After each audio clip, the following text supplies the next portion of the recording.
آج کی ویڈیو میں ہم آپ کو ایک ایسا مجرب، آزمودہ اور قرآنی وظیفہ بتانے لگے ہیں جو رزق کی تنگی کو دور کر دے گا اور اللہ تعالیٰ کی برکت کو آپ کے گھر لے آئے گا۔ السلام علیکم، میں ہوں آپ سب کا حنظلہ نعمانی۔ امید ہے کہ آپ سب خیر و عافیت سے ہوں گے۔ اللہ تعالیٰ آپ سب کو خوش رکھے۔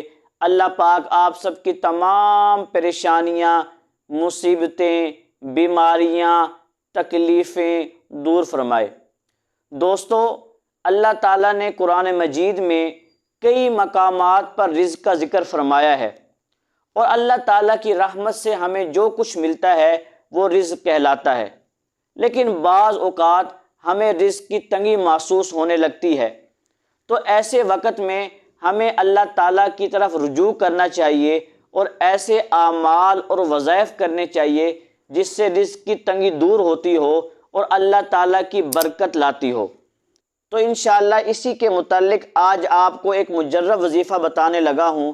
وظیفے کا طریقہ کار یہ ہے کہ آپ نے ہر روز مغرب کی نماز کے بعد ایک پرسکون اور صاف ستھری جگہ پر بیٹھ جانا ہے، اور آپ نے قرآن پاک کی ایک سورت ہے سورۃ الواقعہ، اس کو آپ نے 3 مرتبہ یا 60 مرتبہ پڑھنا ہے۔ جب یہ آپ سورت 3 مرتبہ یا 7 مرتبہ پڑھ لیں تو آخر میں آپ نے دعا کرنی ہے، اور یہ عمل آپ مستقل مزاجی سے 40 دن مسلسل کرتے رہیں گے۔ یاد رکھیں، درمیان میں ناغہ نہ ہو۔ ہاں، اگر آپ 3 مرتبہ یا 7 مرتبہ یہ سورت نہیں پڑھ سکتے تو آپ اس کو 1 مرتبہ بھی پڑھ سکتے ہیں۔ جب آپ یہ عمل کریں گے تو انشاءاللہ آپ اس کے نتائج اپنے آنکھوں سے دیکھیں گے۔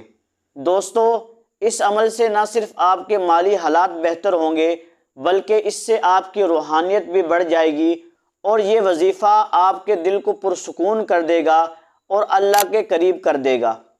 ایک بات یاد رکھیے گا کہ صرف وظیفہ کر لینا کافی نہیں، بلکہ آپ کو محنت کرنی پڑے گی، کوشش کرنی پڑے گی، رزق حلال تلاش کرنا پڑے گا۔